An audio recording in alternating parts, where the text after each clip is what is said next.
हवाले से तो सबसे पहले जैसे हम आते हैं, सबसे पहले हम मॉडल पे आते हैं, दैट इज लाइक जो स्टीरॉयड हार्मोन का एक्शन है वो किस तरह से होता है। स्टीरॉयड हार्मोन जैसे आपको पता है कि जैसे स्टीरॉयड हार्मोन स्टीरॉयड हार्मोन का एक्शन किस तरह से होता है टारगेट सेल पे। जैसे अगर हम ये टारगेट सेल कहते हैं कि ये टारगेट सेल है, इस पे हार्मोन का एक्शन है, this is the target cell है। जैसे आपको पता है कि हार्मोन्स जो है स्पेसिफिक इन नेचर होते हैं अपने फंक्शन के हवाले से। तो सबसे पहले जैसे जो हार्मोन रिलीज होता है, जैसे ये हार्मोन रिलीज हुई है किसी भी सेल से, ये हार्मोन रिलीज होके और ये हार्मोन जो है अब टारगेट सेल तक पहुंचा है, ये हार्मोन अब इस टारगेट सेल तक पहुंचा है। तो ये हार्मोन जो अब जो सेल मेम्ब्रेन को भी, टारगेट सेल की सेल मेम्ब्रेन को भी क्रॉस कर सकता है, क्योंकि हार्मोन खुद स्टीरॉयड और लिपिड है, इस वजह से लिपिड की मेम्ब्रेन को आसानी से क्रॉस कर देता है, क्रॉस कर करके साइटोप्लाज्म में आएगा और साइटोप्लाज्म के बाद अंदर जो है न्यूक्लियस है इसके अंदर भी पहुंच सकता है। तो काफी सारे बुक्स हैं, उसमें दो चीजें हैं। एक जैसे कहते हैं कि रिसेप्टर्स जो है, रिसेप्टर्स तो हर हालत में होंगे, हार्मोन के रिसेप्टर तो होंगे, किसमें वो रिसेप्टर्स साइटोप्लाज्म में एज वेल एज न्यूक्लियस के अंदर भी होते हैं। बट हमारे बुक्स के अंदर जो टेक्स्ट बुक है उसमें ये रिसेप्टर्स साइटोप्लाज्म में बताए गए हैं। जैसे इसको यहाँ पे रिसेप्टर मिलेगा तो बनेगा हार्मोन रिसेप्टर कॉम्प्लेक्स। ये रिसेप्टर मॉलिक्यूल है और रिसेप्टर जब हार्मोन के साथ बाइंड होगा तो हार्मोन रिसेप्टर कॉम्प्लेक्स बनेगा। अब ये जो लाइक हार्मोन और जैसे रिसेप्टर एक दूसरे के साथ बाइंड हुए हैं तो इसे मिलेंगे hormone receptor complex, hormone receptor complex, hormone receptor complex. ये जो कॉम्बिनेशन हुई है हार्मोन और रिसेप्टर की तो इसे मिलेंगे hormone receptor complex. Hormone receptor complex अब जो है लाइक इस न्यूक्लियर मेम्ब्रेन को भी क्रॉस करेगा। जैसे ये साइटोप्लाज्म है सेल का, साइटोप्लाज्म है, ये साइटोप्लाज्म के बाद ये न्यूक्लियस पार्ट है और ये प्लाज्मा मेम्ब्रेन और सेल मेम्ब्रेन है, सेल की, टारगेट सेल की प्लाज्मा मेम्ब्रेन है।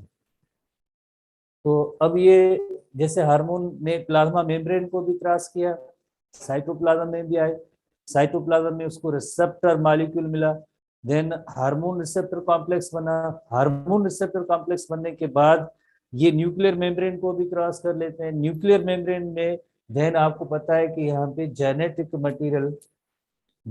मटेरियल जीन, जो sequence of DNA that is called as gene, specific sequence of DNA that is called as gene, उसके साथ ये हार्मोन और रिसेप्टर दोनों आके बाइंड करेंगे।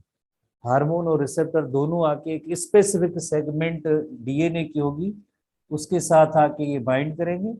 हार्मोन और रिसेप्टर दोनों जो है, hormone receptor, they bind to specific segment of DNA और जीन, उसके साथ ये बाइंड करेंगे। बाइंड करने के बाद एक स्पेसिफिक सेगमेंट ऑफ डीएनए ना इसको अब एक्टिवेट करेंगे। जैसे ये जीन है, इसे हम कहेंगे जैसे लाइक ये this one is a gene, ये एक particular segment of DNA that is called gene, DNA की एक पर्टिकुलर सेगमेंट, इसे हम जीन कहते हैं। अब आपको पता है कि प्रोटीन सिंथेसिस का जो अमल होता है, प्रोटीन सिंथेसिस के हवाले से आपने जैसे पढ़ा होगा लोअर क्लास में, जैसे थोड़ा बहुत पढ़ा है, इंटर में थोड़ी सी डिटेल है। प्रोटीन सिंथेसिस की जो मैकेनिज्म होती है, प्रोटीन सिंथेसिस की मैकेनिज्म ये होती है कि जैसे इंफॉर्मेशन जो भी है डीएनए के अंदर वो मैसेंजर आरएनए में आती है और मैसेंजर आरएनए के बाद उसमें आगे प्रोटीन्स बनते हैं। डीएनए से जो इंफॉर्मेशन मैसेंजर आरएनए में आती है इस अमल को हम कहते हैं ट्रांसक्रिप्शन कहते हैं। This process is called transcription. MRNA से इंफॉर्मेशन प्रोटीन में कन्वर्ट होती है, चेंज होती है, ट्रांसलेशन, इस अमल को कहेंगे, इस अमल को हम कहेंगे translation.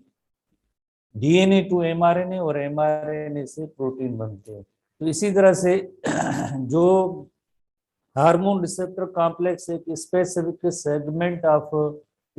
Segment of gene DNA उसको जैसे उसने एक्टिवेट किया तो उसके रिजल्ट में अब यकीनन क्या बनेगा, उसके रिजल्ट में एक एमआरएनए का मॉलिक्यूल बनेगा, उसके रिजल्ट में mRNA मॉलिक्यूल, डीएनए से mRNA मैसेंजर आरएनए मॉलिक्यूल बनेगा, डीएनए से mRNA मॉलिक्यूल बनेगा, और mRNA से आगे यकीनन क्या बनेंगे, mRNA जो आगे राइबोसोम में जाएगा, साइटोप्लाज्म का राइबोसोम पोर्शन होगा, साइटोप्लाज्म के अंदर राइबोसोम पोर्शन होगा, उसमें ये मॉलिक्यूल mRNA का जाएगा, ये राइबोसोम्स में जाएगा, और राइबोसोम जिन्हें आमतौर पे हम प्रोटीन फैक्ट्रीज कहते हैं, तो उसके रिजल्ट में polypeptide chain of amino acids बनेगी। Polypeptide chain of amino acid को हम कहते हैं प्रोटीन कहते हैं। ये प्रोटीन मॉलिक्यूल बना, तो डीएनए से एमआरएनए और एमआरएनए से प्रोटीन बने, तो प्रोटीन नथिंग बट वो कोई एंजाइम्स होंगे जो इस टारगेट सेल की फिजियोलॉजी को अफेक्ट करेंगे। प्रोटीन्स जो बनेंगे यही कोई एंजाइम्स होंगे जो इस एंजाइम अदर प्रोटीन्स जो भी हैं तो इस टारगेट सेल की जो है फिजियोलॉजी को चेंज करेंगे। हमारे एनटीबी बुक के अंदर एक थोड़ी सी एक और भी नई टर्म है कि लाइक हार्मोन रिसेप्टर कॉम्प्लेक्स एक डीएनए की स्पेसिफिक सेगमेंट के साथ बाइंड करते हैं। तो प्रोटीन सिंथेसिस का जब ये प्रोसेस अमल होता है तो हम तो जनरेशन है, जैसे ये पार्ट जीन का है जो एक्सप्रेस होना है, उससे पहले एक रीजन होती है, सेगमेंट ऑफ डीएनए होती है जिससे हम कहते हैं जीन प्रोमोटर कहते हैं। प्रोमोटर जीन प्रोमोटर ये सीक्वेंस ऑफ डीएनए होती है, डीएनए की सीक्वेंस होती है। इस सीक्वेंस के साथ एक जैसे अगर आपसे छोटा सा एक क्वेश्चन हो जाए कि इस अमल में कौन सा एंजाइम जो है उसका रोल होगा डीएनए से एमआरएनए। यासिन साहब स्टूडेंट से आप थोड़ा रेस्पॉन्स लें। डीएनए से जब एमआरएनए बनेगा तो उसमें भी एक एंजाइम का किरदार होता है।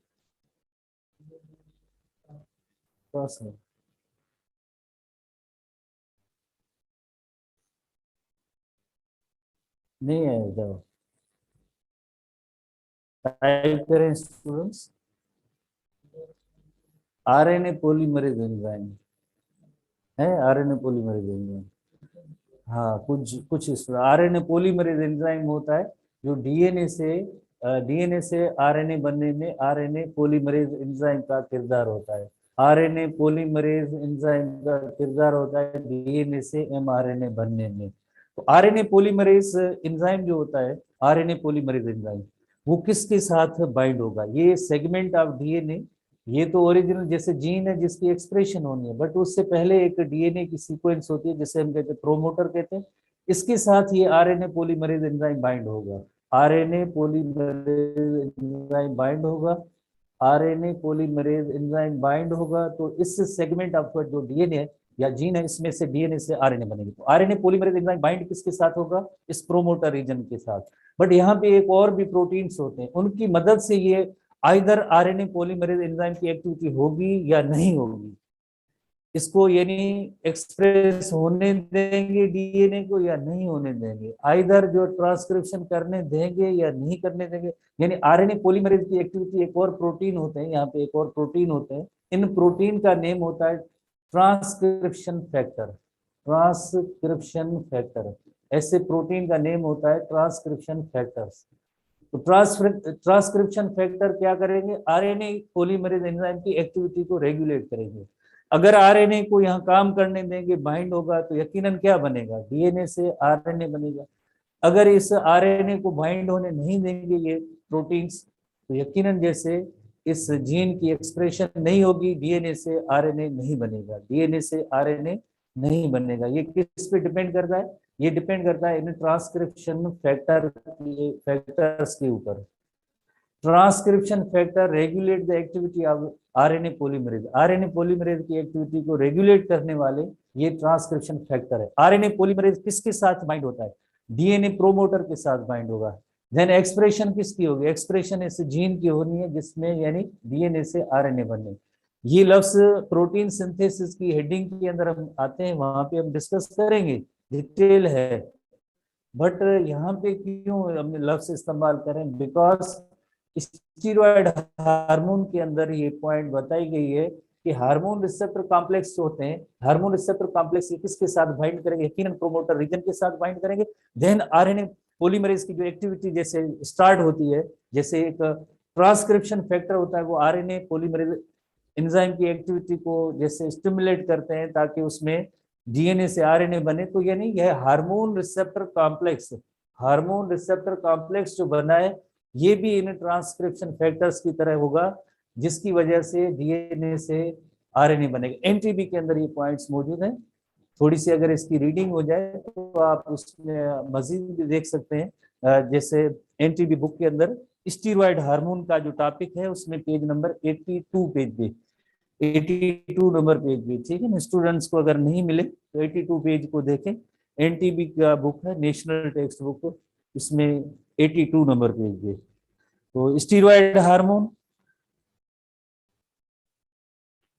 हार्मोन का एक्शन है।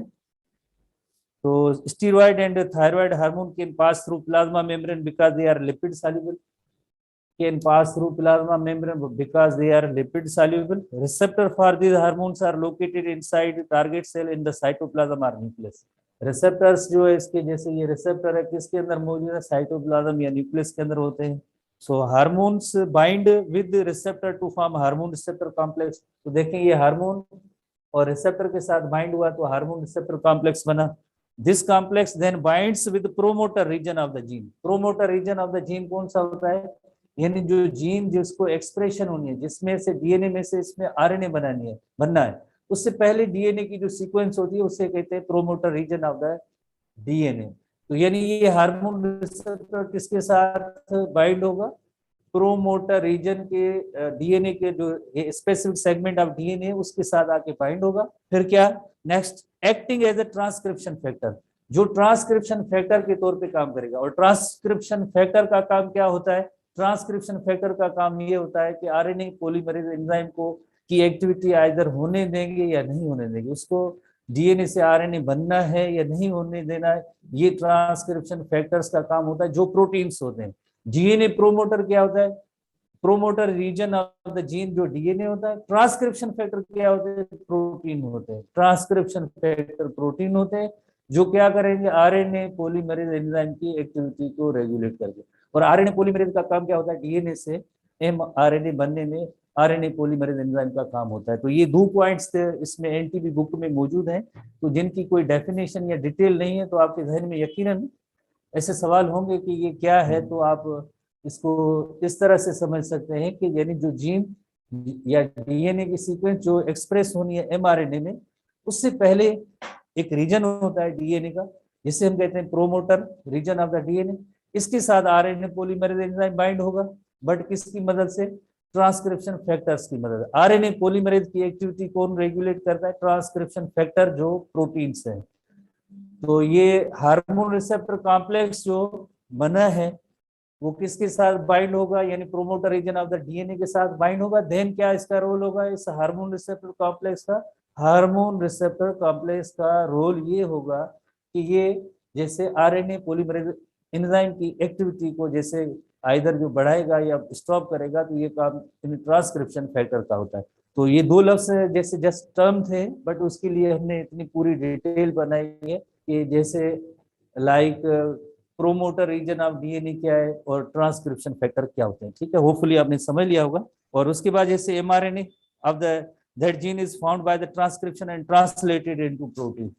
तो डीएनए से एमआरएनए बना और एमआरएनए जो है उसकी ट्रांसलेशन हुई, कहाँ पे हुई है? ट्रांसलेशन साइटोप्लाज्म में, राइबोसोम के अंदर होती है। Ribosomes are popularly are commonly called as protein factories, यकीनन जो प्रोटीन बनाएंगे। तो target cell activates are modified by the altered gene expression. तो उसके बाद जो है, जो भी इसमें प्रोटीन और एंजाइम बना है, टारगेट सेल इसकी एक्टिविटी को जैसे रेगुलेट करेगी या कराएगी। यासिन साहब एंड जेठान साहब थोड़ा सा स्टूडेंट से रेस्पॉन्स लें कि ये मॉडल समझ में आया या नहीं है। सेकंड टाइम पता नहीं कितनी बार हमने रिपीट किया है, थोड़ा सा यस और नो के अंदर जो है इसका रेस्पॉन्स लें। थोड़ा जोर से बोलें ताकि आपकी आवाज आ जाए, स्टूडेंट्स का response. Okay, thank you Yasin साहब। अब हमने आपने भी समझ लिया, ठीक है। आप तो इंट्री टेस्ट के माहिर बन गए, सारे सब्जेक्ट्स आप देखते हैं। ठीक है, थैंक यू। तो अब हम नेक्स्ट आते हैं, अनदर हार्मोन पे आते हैं। जो प्रोटीन हार्मोन है उस पे आते हैं।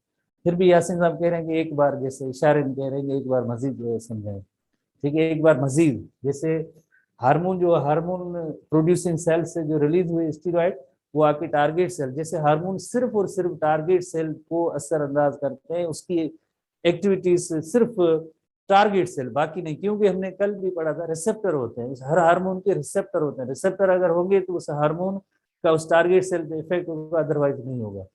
तो जैसे ये हार्मोन रिलीज हुए हार्मोन प्रोड्यूसिंग सेल से, ब्लड सर्कुलेशन में होते हुए टारगेट सेल तक पहुंचे, टारगेट सेल की सेल मेम्ब्रेन को भी क्रॉस करेंगे। क्यों करेंगे? Why? Because steroid in nature and lipid in nature and वो क्रॉस करेंगे। बट आगे साइटोप्लाज्म में या न्यूक्लियस के अंदर इनके रिसेप्टर्स होते हैं, दे बाइंड टू रिसेप्टर। उसके बाद ये इन रिसेप्टर के साथ बाइंड होंगे तो क्या बनेगा? हार्मोन रिसेप्टर कॉम्प्लेक्स बनेगा। Hormone receptor complex then nuclear membrane को क्रॉस करके specific segment of DNA gene उसके साथ जाके बाइंड होंगे, और डीएनए या जीन जो होता है उसकी ट्रांसक्रिप्शन के अमल के जरिए उसमें एमआरएनए बनेगा। एमआरएनए देन न्यूक्लियर मेम्ब्रेन से निकल के राइबोसोम में, राइबोसोम की तरफ आएगा। साइटोप्लाज्म में जो राइबोसोम्स है, ऑर्गेनील है, सेल के ऑर्गेनील है, जिनको हम कॉमनली कहते हैं प्रोटीन फैक्ट्रीज, उसके साथ बाइंड होंगे और प्रोटीन बनाएंगे। प्रोटीन क्या होंगे? कोई एंजाइम्स वगैरह होंगे जो इस सेल की फिजियोलॉजी को चेंज करेंगे। तो हार्मोन रिसेप्टर कॉम्प्लेक्स के बारे में हमने क्या पढ़ा है? हार्मोन रिसेप्टर कॉम्प्लेक्स के बारे में ये पढ़ा है कि they bind to promoter region of the DNA, और किस तरह से ये काम करते हैं? ये ट्रांसक्रिप्शन फैक्टर की तरह काम करते हैं, क्योंकि ये आरएनए पॉलीमरेज एंजाइम की एक्टिविटी को रेगुलेट करते हैं। होपफुली आपने समझ लिया होगा। अब हम नेक्स्ट जो मॉडल है वो तो बहुत ही आसान मॉडल है। नेक्स्ट मॉडल उस पे आते हैं, प्रोटीन हार्मोन का। Non steroid hormone, non steroid hormone जो प्रोटीन हार्मोन है, नॉन स्टीरॉयड हार्मोन जो प्रोटीन्स या जो अमाइंस हैं या पेप्टाइड्स है,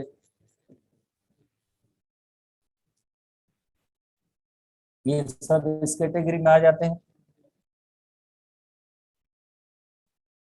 जैसे ये हार्मोन कोई भी हार्मोन प्रोड्यूसिंग सेल से रिलीज हुआ, उसके बाद जो है ये टारगेट सेल है, टारगेट सेल तक ये हार्मोन आएगा, टारगेट सेल तक। जैसे कोई भी हार्मोन है, जैसे हार्मोन सीक्रेटिंग सेल से ये रिलीज हुआ है और आके टारगेट सेल के साथ बाइंड करेगा। ये हार्मोन जो है हार्मोन प्रोड्यूसिंग सेल से आया, ये टारगेट सेल है, उसकी सेल मेम्ब्रेन है, टारगेट सेल की ये सेल मेम्ब्रेन है, टारगेट सेल की ये सेल मेम्ब्रेन है, इसके साथ आके बाइंड करेंगे। इंटर नहीं हो सकेंगे क्योंकि इसके लिए इसके रिसेप्टर्स भी मौजूद हैं, इसमें रिसेप्टर इसके मौजूद हैं, ये रिसेप्टर मॉलिक्यूल होते हैं। रिसेप्टर मॉलिक्यूल के साथ आके ये हार्मोन बाइंड होगा, रिसेप्टर मॉलिक्यूल के साथ आके ये हार्मोन बाइंड होगा, रिसेप्टर मॉलिक्यूल के साथ आके ये हार्मोन आके बाइंड होगा, तो ये बनेगा हार्मोन रिसेप्टर कॉम्प्लेक्स बनेगा। ये जैसे आपको पता है कि प्लाज्मा मेम्ब्रेन की सरफेस पे जैसे ये रिसेप्टर्स है और रिसेप्टर है, और ये जो है हार्मोन है, तो हार्मोन रिसेप्टर कॉम्प्लेक्स बन गया। ये हार्मोन है तो उसके रिजल्ट में हार्मोन रिसेप्टर कॉम्प्लेक्स बन गया, तो ये बन गया hormone receptor complex. This is called as hormone receptor complex, hormone receptor complex. यानी हार्मोन डैश देंगे receptor complex, hormone receptor complex बना है। जैसे हार्मोन रिसेप्टर कॉम्प्लेक्स बनेगा तो उसके रिजल्ट में एक इनएक्टिव एंजाइम होता है प्लाज्मा मेम्ब्रेन की अंदर, जैसे एक इनएक्टिव एंजाइम होता है, वो अब एक्टिव फॉर्म में कन्वर्ट हो जाएगा।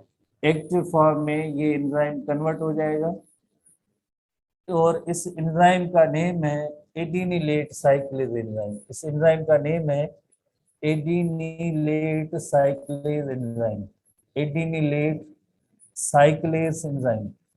एडिनिलेट साइक्लेज एंजाइम ये एक्टिव फॉर्म ऑफ एंजाइम है, एक्टिव फॉर्म ऑफ एंजाइम है। ये इनएक्टिव एंजाइम था, ये इनएक्टिव एंजाइम था।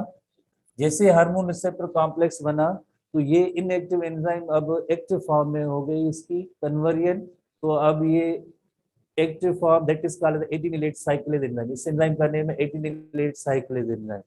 अब एडिनिलेट साइक्लेज एंजाइम क्या काम करेगा? एडिनिलेट साइक्लेज एंजाइम एटीपी को सीएएमपी में कन्वर्ट करेगा। ATP adenosine triphosphate, cAMP AMP adenosine monophosphate है। Adenosine triphosphate, adenosine monophosphate, but cAMP c small cyclic adenosine monophosphate, cyclic adenosine adenosine monophosphate, monophosphate. ये CAMP cyclic adenosine monophosphate acts as a second messenger. ये second messenger के तौर पे काम करेगा, second messenger. क्योंकि first messenger इसमें क्या है? फर्स्ट मैसेंजर जो है वो हार्मोन था। वो हार्मोन इस टारगेट सेल के अंदर इंटर ही नहीं हो सका। ये हार्मोन इस टारगेट सेल के अंदर इंटर ही नहीं हो सका, क्योंकि जैसे ये प्रोटीन से नेचर होते हैं, पेप्टाइड से नेचर होते हैं, तो ये लिपोफोबिक के नेचर है, यानी लिपिड की मेम्ब्रेन इनको क्रॉस करने नहीं देगी। तो उसके लिए क्या है, ये इसमें यहाँ भी सेल मेम्ब्रेन के अंदर रिसेप्टर्स हैं, रिसेप्टर के साथ ये बाइंड करेंगे। तो सेल मेम्ब्रेन के अंदर एक इनएक्टिव एंजाइम होता है जिसका नेम है इनएक्टिव एंजाइम एक्टिव फॉर्म हो जाएगी, जिसका नेम होता है एडिनिलेट साइक्लेज एंजाइम। और ये adenylate cyclase enzyme converts ATP into cAMP, और इस सीएमपी की वजह से इस टारगेट सेल की जो है इसके ऊपर जो है इसका इफेक्ट्स जो भी इस हार्मोन के होंगे वो इसके ऊपर इफेक्ट्स प्रोड्यूस करेंगे।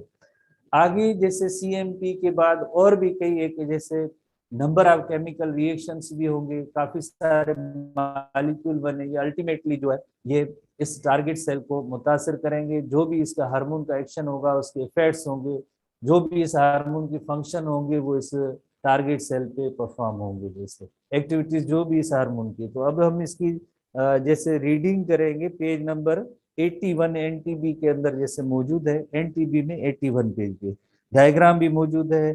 जैसे डायग्राम के हवाले से आप देखें, पेप्टाइड हार्मोन है, कोई रिसेप्टर है, तो एक inactive enzyme adenylate cyclase active हुआ, सेकंड मैसेंजर बना, नेम तो नहीं है, तो second messenger cAMP cyclic adenosine monophosphate.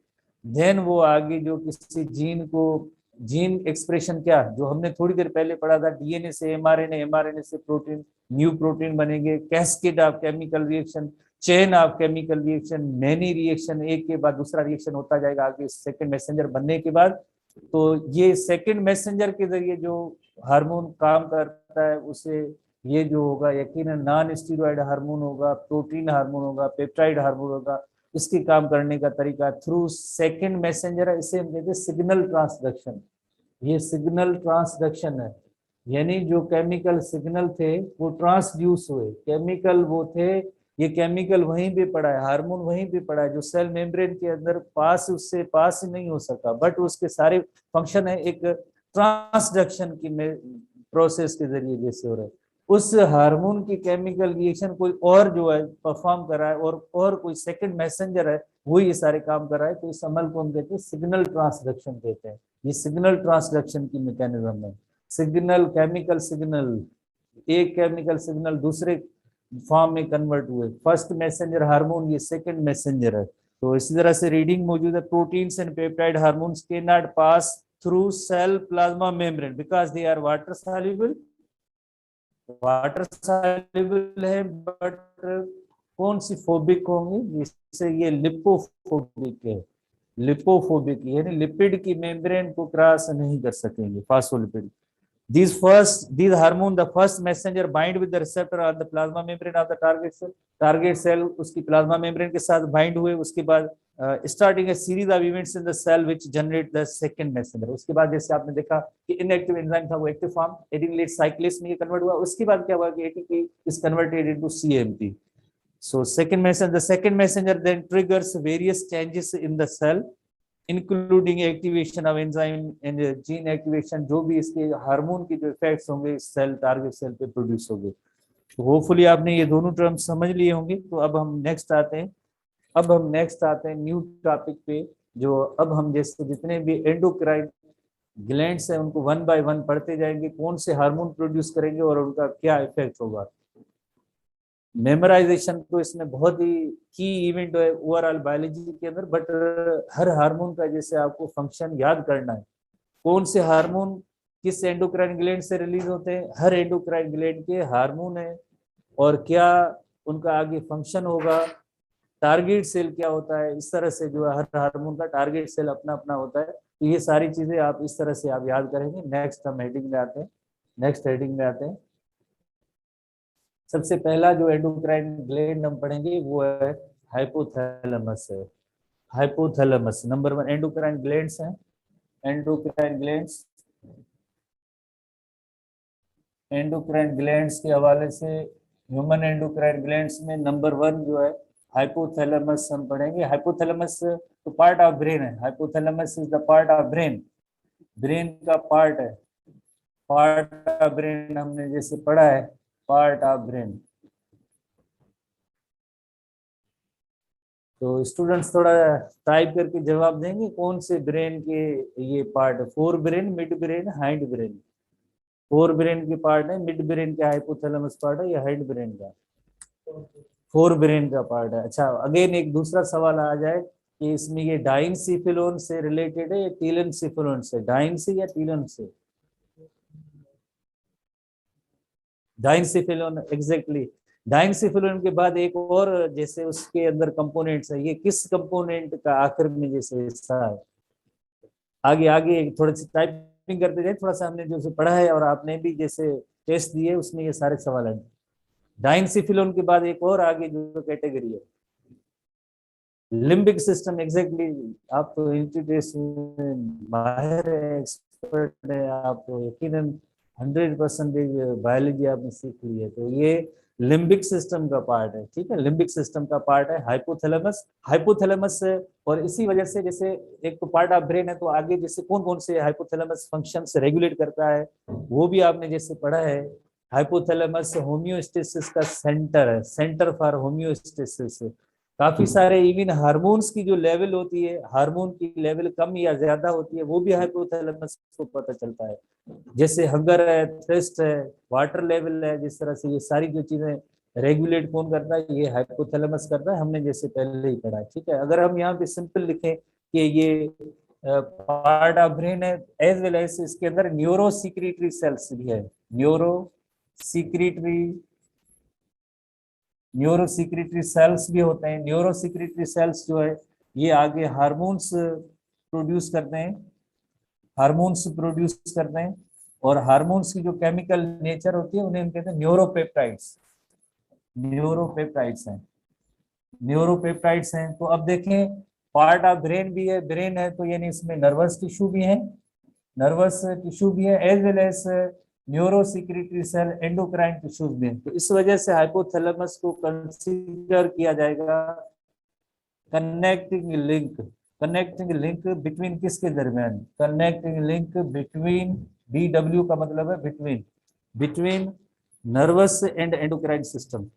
Nervous and endocrine system, nervous और एंडोक्राइन सिस्टम के दरमियान कनेक्टिंग लिंक है। क्योंकि इस कनेक्टिंग लिंक हम उसे कहते हैं जिसमें दो मुख्तलिफ किस्म की प्रॉपर्टी किसी एक चीज में होती है, उससे हम कहते हैं कनेक्टिंग लिंक। दो मुख्तलिफ चीजें कौन सी? जैसे आइदर तो नर्वस सिस्टम, नर्वस टिश्यू होना चाहिए या एंडोक्राइन टिश्यू होनी चाहिए, बट एक ही स्ट्रक्चर के अंदर दोनों प्रॉपर्टीज मौजूद हैं, तो उसके लिए लफ्ज इस्तेमाल किया जाता है कनेक्टिंग लिंक। एनिमल क्लासिफिकेशन में जैसे आपने पढ़ा होगा काफी सारे ऐसे एनिमल्स भी होते हैं जिसमें दो डिफरेंट ग्रुप्स की जो फीचर्स होती हैं एक सिंगल एनिमल के अंदर होते हैं, उसे भी हम कनेक्टिंग लिंक कहते हैं। उसे भी कनेक्टिंग लिंक कहते हैं। जैसे ना कोई स्टूडेंट से आप एक जवाब लेंगे जो एक ऐसा एनिमल का नेम जिसको कोई कनेक्टिंग लिंक हम तस्वर करें। फर्स्ट ईयर में chapter 10 snake connecting link, archaeopteryx है कोई? Archaeopteryx, archaeopteryx is connecting link between reptiles and birds. हाँ, ये आप जवाब बता रहे हैं ना, बिल्कुल सही, एग्जैक्टली यही जवाब जो आप आर्क्यूपिटेरिक्स कह रहे थे ना, archaeopteryx, archaeopteryx is connecting link between reptiles and birds hopefully. तो इसे हम कहेंगे ये भी कनेक्टिंग लिंक है, क्योंकि इसके अंदर नर्वस टिश्यू भी है as well as endocrine tissue भी है। इसी तरह से एक और की टर्म है इस हवाले से कि हाइपोथैलेमस को मास्टर कंट्रोल सेंटर तस्वर किया जाता है। Master control centre, master control centre of endocrine system, विकास क्यों कि ये जो आगे पिचुएटरी ग्लैंड की रेगुलेशन करता है। पिचुएटरी ग्लैंड, पिचुएटरी ग्लैंड की जो सीक्रीशन है, पिचुएटरी ग्लैंड की जो सीक्रीशंस होती है वो they are regulated by the, ये हाइपोथैलेमस ही रेगुलेट करता है। हमने जैसे ब्रेन की जब स्ट्रक्चर पढ़ी थी तो आपको याद होगा हाइपोथैलेमस पार्ट जो होता है, जैसे ये हाइपोथैलेमस पार्ट है, फॉर एग्जाम्पल ये हाइपोथैलेमस पार्ट है, हाइपोथैलेमस पार्ट है, हाइपोथैलेमस पार्ट, और उसके बाद जैसे आपने देखा एक शार्ट स्टाक है, और इस शार्ट स्टाक के जरिए पिट्यूटरी ग्लैंड अटैच है। पिट्यूटरी ग्लैंड की एक एंटीरियर लोब होती है, anterior lobe of pituitary gland होती है, और एक होती है posterior lobe of pituitary gland. एक लोब जो होती है उससे कहेंगे posterior lobe of the pituitary gland, posterior lobe of pituitary gland, posterior lobe of pituitary gland, pituitary gland, pituitary gland. तो ये जो हाइपोथैलेमस है यहाँ पे न्यूरोसिक्रेटरी सेल्स हैं, न्यूरोसिक्रेटरी सेल्स हैं, न्यूरोसिक्रेटरी सेल्स जो क्या करेंगे एक्चुअली, ये यहाँ पे जैसे न्यूरॉन होते हैं जिनके साइटोन में से कोई प्रोडक्ट जो प्रोड्यूस होती है वो वेसिकल की सूरत में अब आगे ट्रांसपोर्ट होगी posterior lobe of pituitary gland तक, उसकी सीक्रेशन आगे स्टोर होगी, और यहाँ पे होंगी ब्लड वेसल्स, यहाँ पे होंगी ब्लड वेसल्स। तो ये जो सीक्रेशन आके इन ब्लड वेसल में जाएगी। तो एक्चुअली न्यूरो सीक्रेटरी सेल्स ही होते हैं जो हार्मोन प्रोड्यूस करते हैं, और ये हार्मोन्स जो हैं साइटोन पार्ट होता है, जो साइटोन पार्ट है वहां से प्रोड्यूस होते हैं, देन वेसिकल की सूरत में पैकेजिंग होके, वेसिकल की सूरत में पैकेजिंग होके, इनकी पैकेजिंग होके एग्जाम टर्मिनल तक आते हैं।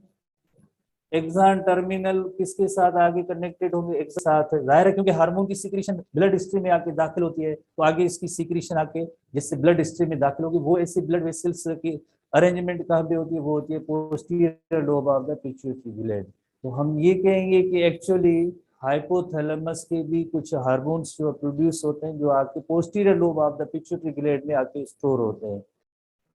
ठीक है, वो कौन से हार्मोन होते हैं, वो दो हार्मोन होते हैं, एक एडीएच हार्मोन है और दूसरा है ऑक्सीटोसिन हार्मोन। एडीएच और ऑक्सीटोसिन हार्मोन, एडीएच और ऑक्सीटोसिन हार्मोन।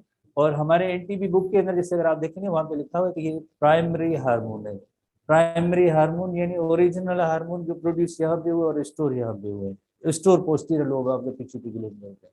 इसी तरह से एक छोटी सी ये स्टाक है, स्टाक है जिसके जरिए हाइपोथैलेमस पिट्यूटरी ग्लैंड के जरिए जो इसे अटैच होता है, इसे हम कहते हैं पिट्यूटरी स्टाक कहते हैं, या इनफंडिब्यूलम भी कहते हैं, सिंपली इनफंडिब्यूलम कहते हैं।